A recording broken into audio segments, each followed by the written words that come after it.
Hill, NXT standout. See him. Not a lot of real estate to work with. Royal right away. Uh-oh. A lot of Sabin and Fraser on the apron. Not even answers. Oh, those feet touch. Oh, what an impact on the side of our announcer. Oh, more eliminate. It's the Angel of Los Garza and the original comes out. Well, After all that cleans it up. Well, look, kudos to him tonight. Supposed to show you how prestigious I'm throwing down. Yeah, earlier tonight, the MF and Solo Sikoa delivered the message. We're now the Mad Dragon going after him. Down here, the Andre the Giant Memorial. Dia de los Muertos when you're dealing with Lapone Lucha Libre heritage. Big knee from Festival. The parka is out. How about that? That's what Decorated stars in a history of Trippy here in the Andre the Giant Battle Royal. This is too good. Voice keys. All that Shows the magnitude of this opportunity of the overcome just to get here. But he debuted at the Royal Rumble had its signature. Otto has been on fire. Ray. Gargano stops Phoenix. See Apollo Crews still hanging strong in. Alistair Still difficult out for anybody. Apollo. Hendry now. Wasn't ready for Joe. Gargano. And he does this. The crowd disagrees. Itala now. Tonga Memorial Battle Royal from here. The LWO trying to bring the fight to When it comes to nearly 7-footer rope. And Just hold it forward. And he was again. given the mission from we gotta go after him. Shreds them. And again. Phoenix, spinning kick, parries the kick. Phoenix here with that. Oh no.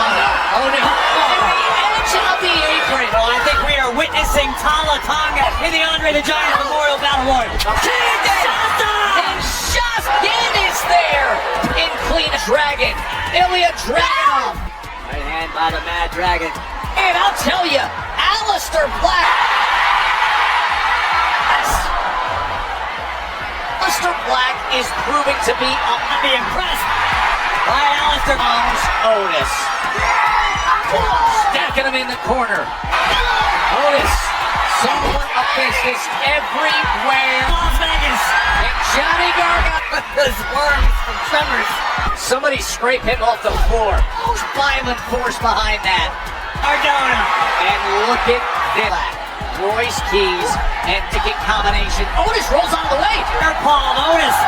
Down the temple with Alistair Black. Time the violence that can be unleashed. Royce stands up to it. Then there were three. Tonga. And take a look at this. And Otis. Three body touch in the ring. Royce Keys. And Keys is not used to. Boot from Tama Tonga.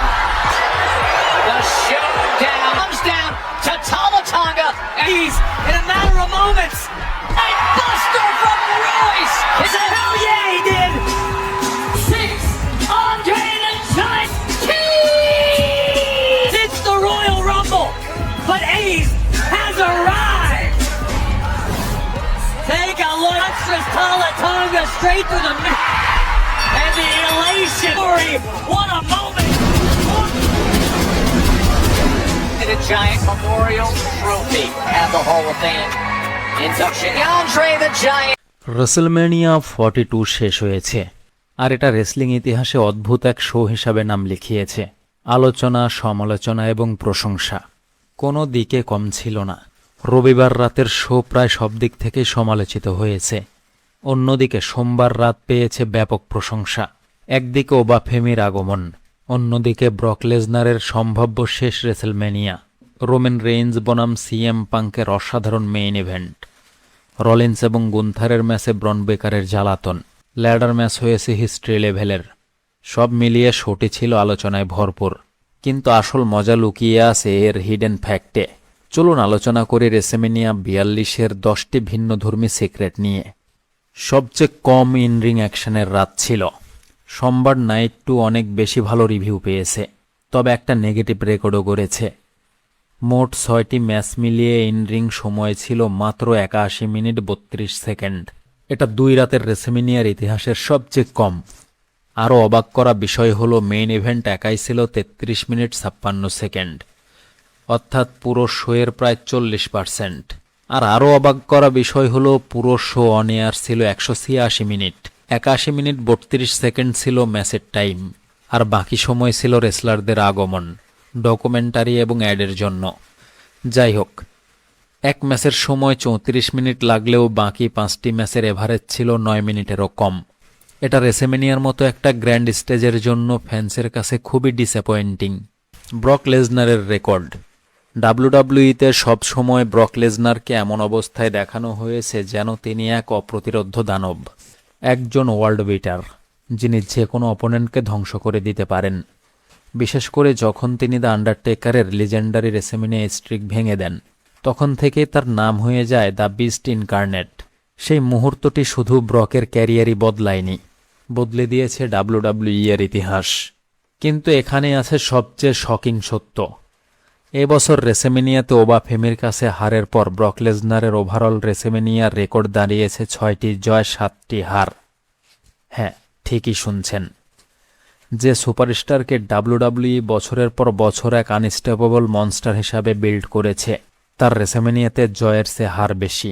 এটা সত্যিই অনেক ফ্যানের কাছে অবাক করার মতো। আর Brock লেজনার হেরেছে WWE এর সবচেয়ে বড় বড় নামের কাছে। তাদের মধ্যে আছেন Goldberg, triple H, Seth Rollins, যার কাছে 2বার হেরেছে, রোমান রেইন্স, ড্রু ম্যাকিনটায়ার এবং ওবা ফেমি। এই তালিকা দেখলেই বোঝা যায় ব্রকের হারগুলো হয়েছে টপ টায়ার অপোনেন্টের বিপক্ষে। 2012 সালে ডাব্লিউডাব্লিউইতে ফিরে আসার পরে ব্রক লেজনারকে প্রায় আনবিটাবল ফোর্স হিসাবেই উপস্থাপন করা হয়েছে। বিশেষ করে রেসেমেনিয়া 30 আন্ডারটেকারের স্টিক ভাঙার পরে তার অরা ছিল অলমোস্ট মিথিক্যাল। কিন্তু সেই হিউজ ভিক্টরির পরেও ব্রক লেজনারের রেকর্ড খুব ডমিনেন্ট নয়। আন্ডারটেকারকে হারানোর পর থেকে তার রেকর্ড হয়েছে 4 জয় 5 হার, মানে বিগেস্ট উইনার পরেও তিনি পজিটিভ রেকর্ড ধরে রাখতে পারেননি। যদিও এটা বাজে কিছু নয়, কেননা রেসেমেনিয়াতে নিজের ভয়ঙ্কর রূপ দেখানোর চেয়ে আরেকজনকে প্রমোটের ক্ষেত্রে বড় ভূমিকা রাখতে পেরেছেন তিনি, আর একজন লিজেন্ড হিসাবে এটা তার বড় পাওনা। রোমান রেঞ্জের রেকর্ড ব্রেক। প্রতি বছরই রোমান রেঞ্জ রেসেমেনিয়াতে উপস্থিত হয়েই নতুন ইতিহাস গড়ে। কারণ একটাই, দ্য ট্রাইবল চিফ প্রায় প্রতি বছরই রেসেমেনিয়ার সবচেয়ে বড় ম্যাচ অর্থাৎ মেইন ইভেন্টে লড়াই করে, আর এই ধারাবাহিক উপস্থিতি তাকে ইতিহাসের এক অনন্য উচ্চতায় নিয়ে গেছে। এবছরও তার ব্যতিক্রম হয়নি। রোমান রেঞ্জ এবার তার 11তম রেসেমেনিয়ার মেইন ইভেন্টে অংশ নিয়ে নিজের রেকর্ডকে আরও শক্তিশালী করেছে। এর ফলে হাল্ক হগানের 8টি রেসেমেনিয়া মেইন ইভেন্টের রেকর্ড থেকে অনেক এগিয়ে গেল। একটু তুলনা করলে বিষয়টা আরও পরিষ্কার হয়। কডি রোডস এই বছর তার 5ম রেসেমেনিয়ার মেইন ইভেন্ট খেলেছে, অর্থাৎ কডি এখনও রোমেনের অর্ধেক পথ পুরোপুরি অতিক্রম করতে পারেনি। রোমেন শুধু মোট মেইন ইভেন্টের সংখ্যায় এগিয়ে নয়, সে আরেকটি বিশাল রেকর্ডও গড়েছে। এটা হলো একটানা 6 বছর রেসেমেনিয়ার মেইন ইভেন্ট করছে এই তারকা। এই স্ট্রিক শুরু হয়েছিল রেসেমেনিয়া 37-এ। এরপর প্রতি বছরই মেইন ইভেন্টে দেখা গেছে রোমান রেইন্সকে। এর মাধ্যমে রোমেন ভেঙে দিয়েছেন Hulk হগানের legendary record. Hulk Hogan 5টি রেসেমেনিয়ার মেইন ইভেন্টে অংশগ্রহণ করেছিলেন, সেটা সিরিয়ালে, আর এখন সে রেকর্ড ইতিহাস। আর নতুন রেকর্ড গড়েছে রোমান রেইন্স। উইমেন্স ম্যাচ মাত্র 6 মিনিট। রেসেমেনিয়ার নাইট 1-এ উইমেন্স ওয়ার্ল্ড চ্যাম্পিয়নশিপ ম্যাচটি নিয়ে অনেক সমালোচনা হয়েছে, আর কারণ ছিল খুব কম সময়ের ম্যাচ। ম্যাচটি চলেছিল মাত্র 6 মিনিট 51 সেকেন্ড। এ জয় ছিল লিভ মর্গানের, যে পরাজিত করেছিল স্টিফনি ভ্যাকুয়ারকে। এই সময়টা এতটাই কম যে এটি হয়ে দাঁড়িয়েছে রেসেমেনিয়ার ইতিহাসের সবচেয়ে ছোট উইমেন্স ম্যাচের মধ্যে একটা। সবচেয়ে বড় প্রশ্ন হলো এটি একটি মেজর ফিউড হিসাবে গড়ে তোলা হয়েছিল। এটা উইমেন্স রয়্যাল রাম্বল উইনার এবং রোস্টারের অন্যতম সেরা পারফর্মারের মধ্যে একটি বড় গল্প তৈরি করেছিল, কিন্তু রিংয়ের ভেতর তারা প্রায় কোনো গল্পই বলতে পারেনি। মানে ম্যাচটাকে সাজিয়ে নিয়ে খেলার মতো কোনো সুযোগই পায়নি। ম্যাচ শুরুর পরপরই দ্য জাজমেন্ট ডে দৌড়ে এসে একাধিক ডিস্ট্রাকশন তৈরি করে, যার ফলে দ্রুতই লিভ মর্গান জিতে যায়। তবে রেসেমেনিয়ার পরের রিপোর্টগুলো বলছে এই ম্যাচ এত কম হওয়ার পেছনে যথেষ্ট কারণ রয়েছে। তবে মূল কারণ হলো দুজনেই কিছুটা ইনজুরির মধ্যে ছিল, তাই ডাব্লিউডাব্লিউই ইচ্ছাকৃতভাবে ম্যাচটা ছোট রাখে। সব মিলিয়ে এটি এমন একটি ম্যাচ যেটা ইনরিং অ্যাকশনে বড় হওয়ার কথা ছিল, তবে বাস্তব পরিস্থিতি সেটা হতে দেয়নি। আগমনের সময় ম্যাচের চেয়ে বড়। রেসেমেনিয়ার সবচেয়ে বড় আকর্ষণ সবসময় ছিল এন্ট্রান্স। আতশবাজি, থিম মিউজিক আর স্টারদের গ্র্যান্ড প্রেজেন্টেশন। কিন্তু সাম্প্রতিক বছরগুলোতে এই শো আপটা অনেকটাই বড় হয়ে গেছে। অনেক সময় এটা ম্যাচের সময়কেও ছাপিয়ে যাচ্ছে। এই বছরের সবচেয়ে চমকপ্রদ তথ্য এসেছে রোমান রেইঞ্জ এবং সিএম পাঙ্কের মেইন ইভেন্টের ম্যাচ ঘিরে।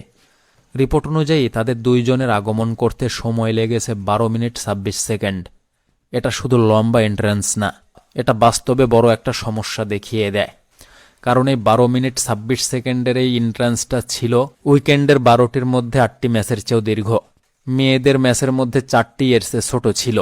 এমনকি Brock Lesnar versus Oba Femi, Finn Balor versus Dominic Mysterio, Sami Zayn versus Trick Williams এবং ভীষণের বিপক্ষে দা উসোসরা যেই ম্যাচটা খেলেছে, এই ম্যাচের সময় এই আগমনের চেয়ে কম ছিল। সবচেয়ে অবাক করা বিষয় হলো এই আগমনটাই ছিল রাতের মেইন ইভেন্টের অংশ, অথচ শুধুমাত্র হাঁটাহাঁটি, পায়রো, ক্যামেরা শট আর ক্রাউড রিয়াকশন মিলিয়েই এত সময় চলে গেছে। এর ফলে বড় প্রশ্ন উঠেছে, রেসেমিনিয়া কি এখন রেসলিং শো থেকে ধীরে ধীরে এন্ট্রান্স শোতে পরিণত হচ্ছে? একদিকে এটা সত্যি, বড় স্টারদের আগমন রেসেমিনিয়ার আইডেন্টিটি এর অংশ, এটা ভক্তদের জন্য ইমোশনাল মোমেন্টও তৈরি করে। কিন্তু অন্যদিকে যখন এন্ট্রান্সে অনেক ম্যাচের চেয়ে বড় হয়ে যায়, তখন শো প্যাসিং এবং রেসলিং ব্যালেন্স নিয়ে স্বাভাবিকভাবেই প্রশ্ন উঠতেই পারে। হাল্ক হগানের সাথে ড্র। হাল্ক হগান রেসেমিনিয়ার শুরুর দিকে ধ্বংসাত্মক কাজ করেছেন। তিনি মোট 8টি মেইন ইভেন্টের মধ্যে 7টি জিতেছিলেন। শুধু দ্য আল্টিমেট ওয়ারিয়রের কাছে তিনি হেরেছিলেন রেসেমিনিয়া 6-এ। অন্যদিকে রোমান রেঞ্জের পথটা একটু আলাদা। সে শুরুতে সব ম্যাচ জিততে পারেনি। তার প্রথম 4টি রেসেমিনিয়ার মেইন ইভেন্টের মধ্যে 2টি হেরে যায়। পরে মোট 7টি মেইন ইভেন্টে জয় অর্জন করে। তবে সাম্প্রতিক রেসেমিনিয়া 40 এবং 41-এ সে আবারও মেইন ইভেন্টে পরাজিত হয়। তবু একটি বিষয় স্পষ্ট, রোমান রেইঞ্জ এখন এমন অবস্থানে আছে যেখানে সে রেসেমিনিয়ার সবচেয়ে বড় স্টেজে সবচেয়ে বেশি সময় ধরে লড়াই করা আর জয় পাওয়ার রেসলারদের একজন। তুলনা করলে দেখা যায় কডি রোডস এখন পর্যন্ত রেসেমিনিয়ার মেইন ইভেন্ট খেলেছে 5টি, যার মধ্যে 2টি জিতেছে। সব মিলিয়ে রোমান রেঞ্জের রেকর্ড দেখায় সে দীর্ঘ সময় ধরে ডাব্লিউডাব্লিউই এর সবচেয়ে বড় স্টেজে গুরুত্বপূর্ণ ভূমিকা পালন করছে। আর হ্যাঁ, এখন পর্যন্ত 7টি মেইন ইভেন্টে জয় পেয়েছে রোমান রেঞ্জ, আর এই জয় নিয়ে সে হাল্ক হগানের সঙ্গে সমান অবস্থানে রয়েছে। উপস্থিতি কম। রেসেমিনিয়া 42 ঘিরে সবচেয়ে বড় আলোচনাগুলোর একটি ছিল টিকিট বিক্রি এবং উপস্থিতির সংখ্যা। রিপোর্ট অনুযায়ী আগের বছরের তুলনায় টিকিট বিক্রি প্রায় 15 থেকে 20% কম ছিল। আর এটা একই ভেন্যুতে আয়োজন হওয়া সত্ত্বেও ডাব্লিউডাব্লিউই সাধারণত উপস্থিতির সংখ্যা বেশি হিসাবে ঘোষণা করে। সেটি ধরলেও বাস্তব চিত্রটা আগের বছরের চেয়ে নিচে ছিল। 2 রাত মিলিয়ে ডাব্লিউডাব্লিউই যে অফিসিয়াল অ্যাটেন্ডেন্স ঘোষণা করেছে তা ছিল প্রায় 1,06,072 জন, আর অপরদিকে রেসেমিনিয়া 41-এ এই সংখ্যা ছিল প্রায় 1,18,641 জন। মানে পরিষ্কারভাবে দেখা যাচ্ছে এই বছর ভিড় কম ছিল। এটাই আরও গুরুত্বপূর্ণ করে তোলে, কারণ এটি ছিল পোস্ট প্যান্ডেমিক যুগের সবচেয়ে কম উপস্থিতির রেসেমিনিয়া, যেখানে আগের বছরগুলোতে 2 নাইট ফরম্যাটে ধারাবাহিকভাবে বড় ভিড় দেখা গেছে। এর পেছনে অবশ্য বিভিন্ন কারণ রয়েছে বলে আলোচনা হচ্ছে, যার মধ্যে রয়েছে টিকিটের উচ্চ দাম, দুর্বল বিল্ড আপ বা গল্পের হাইপ কম, একই শহরে 2 বছর পর পর ফিরে যাওয়া এবং সামগ্রিক ফ্যান এক্সাইটমেন্ট কিছুটা কমে যাওয়া। র্যান্ডি অর্টনের ধীর গতিতে আগমন। রেসেমিনিয়া 42-এর মেইন ইভেন্ট ঘিরে সবচেয়ে অদ্ভুত কিন্তু আলোচিত বিষয়গুলোর মধ্যে একটি ছিল এন্ট্রান্স টাইম। ট্র্যাভিস স্কটের রেসেমিনিয়া 41-এ আগমন, এটা নিয়ে অনেক আলোচনা হয়েছে, কারণ সে খুব ধীরে রিং সাইডে পৌঁছে হস্তক্ষেপ করে, আর সেই মুহূর্তটা অনেক দর্শকের কাছে ড্র্যাগিং বা অপ্রয়োজনীয়ভাবে লম্বা মনে হয়েছিল। কিন্তু এর চেয়ে আলোচনায় আসে র্যান্ডি অর্টনের রেসেমিনিয়া 42-এ আগমন। রিপোর্ট অনুযায়ী অর্টনের এন্ট্রান্স ছিল মোট 3 মিনিট 37 সেকেন্ডের, যেটা থিম মিউজিকের শুরু থেকে রিংয়ে পা রাখা পর্যন্ত। এটির তুলনায় দেখা যায় ট্রাভিস স্কটের রান ইনের চেয়ে প্রায় 37 সেকেন্ড বেশি। তবে স্কটের সময় বেশি লেগেছিল রিংয়ের পাশে কিছু সময় দাঁড়িয়ে থাকার কারণে। এই এন্ট্রান্স তখনই আরও বেশি নজরে আসে, কারণ এর আগে শোতে ছিল দীর্ঘ অ্যাড সেগমেন্ট, জন সিনার ক্রাউড, অ্যাটেন্ডেন্স স্টাইল সেগমেন্ট এবং বিয়াঙ্কা বেলায়েরের প্রেগনেন্সি অ্যানাউন্সমেন্ট। ফলে দর্শকরা তখন অলরেডি ম্যাচ অ্যাকশন দেখতে অপেক্ষা করছিল। এই কারণে অর্টনের ধীর এবং শান্ত হাঁটা অনেকের কাছে আরও বেশি ড্রাগড মনে হয়েছে। যদিও বাস্তবে আগমনের সময় হিসাবে এটি ইতিহাসের সবচেয়ে বড় কিছু নয়, কিন্তু পরিস্থিতি এটাকে বিরক্তিকর করে তুলেছে। Women's titles record. রেসেমিনিয়া 42-এ এই বছর টাইটেল বদলের দিক থেকে একটা নতুন রেকর্ড তৈরি হয়েছে। যদিও মোট টাইটেল চেঞ্জের দিক থেকে এটা রেসেমিনিয়া 40-এর রেকর্ড, মানে 7টি টাইটেল পরিবর্তন ভাঙতে পারেনি, তবু একটি জায়গায় ইতিহাস হয়েছে, সেটা হলো নারী বিভাগে। এইবার রেসেমিনিয়া 42-এ মোট 4টি উইমেন্স চ্যাম্পিয়নশিপ হাতছাড়া হয়েছে, যেটা রেসেমিনিয়ার ইতিহাসে সর্বোচ্চ। যে টাইটেলগুলো বদলেছে সেগুলো হলো women's world championship, another women's world title, women's tag team championship এবং উইমেন্স ইন্টারকন্টিনেন্টাল চ্যাম্পিয়নশিপ। এর ফলে রেসেমিনিয়া 42 শেষে সবগুলো বড় নারী টাইটেলের নতুন চ্যাম্পিয়ন দেখা গেছে। আগে এই রেকর্ড ছিল রেসেমিনিয়া 35-এর দখলে, যেখানে 3টি টাইটেল বদলেছিল। সেই শোতে সবচেয়ে বড় মুহূর্ত ছিল বেকি লিঞ্চের ঐতিহাসিক জয়, যেখানে সে র এবং স্ম্যাকডাউনের 2 উইমেন্স টাইটেল একসাথে জিতেছিল, আর সে জিতেছিল রন্ডা রাউজি এবং শার্লেট ফ্লেয়ারের বিপক্ষে। টোটাল ম্যাচ টাইম ইতিহাসের সবচেয়ে কম। এই বছরের রেসেমিনিয়া 42 নিয়ে সবচেয়ে বড় বিতর্কগুলোর একটি ছিল শোতে রেসলিংয়ের তুলনায় বিজ্ঞাপন এবং কাট অ্যাওয়ের আধিক্য। রিপোর্ট অনুযায়ী মোট 13টি ম্যাচের মধ্যে 6টি ম্যাচ 10 মিনিটের কম ছিল, আরও 2টি ম্যাচ 11 মিনিটের কম সময় ধরে চলেছে। এর ফলে পুরো শোতে ইন রিং অ্যাকশনের পরিমাণ অনেক কমে যায়। সবচেয়ে গুরুত্বপূর্ণ স্ট্যাটটা হলো এই রেসেমিনিয়া 42-এর ইতিহাসে প্রথম 2 নাইটে মোট রিং টাইম ছিল 2 ঘন্টা 47 মিনিট 4 সেকেন্ড। তুলনায় দেখা যায় আগের সব 2 নাইট রেসেমিনিয়াতে অন্তত 3 ঘন্টার বেশি রিং টাইম ছিল। রেসেমিনিয়া 40, 39 বা 36 এসব ইভেন্টে 3.5 ঘন্টার বেশি ইন রিং অ্যাকশন ছিল। এমনকি রেসেমিনিয়া 41-এও প্রায় 200 মিনিট, প্রায় 3 ঘন্টার কাছাকাছি ম্যাচ টাইম ছিল, অর্থাৎ এবার প্রায় 12 মিনিট কম, যা ইতিহাসের সবচেয়ে বড় ড্রপ হিসাবে ধরা হচ্ছে। এর ফলে ফ্যানদের অভিযোগটা আরও জোরালো হয়েছে। তাদের মতে শোতে রেসলিং কমে যাচ্ছে, বিজ্ঞাপন এবং নন রেসলিং সেগমেন্টস বাড়ছে, অথচ টিকিটের দাম আগের মতোই বেশি বা আরও বেশি। সবশেষে বলা যায় এটা হয়তো নতুন টিকেও এরা, যেখানে তাদের স্টাইলেই পরিবর্তনের ইঙ্গিত হতে পারে। কিন্তু দর্শকদের জন্য সবচেয়ে বড় প্রশ্ন এখন একটাই, আমরা কি সত্যি রেসেমিনিয়াতে পর্যাপ্ত রেসলিং ভ্যালু পাচ্ছি? আপনার কি মনে হয়?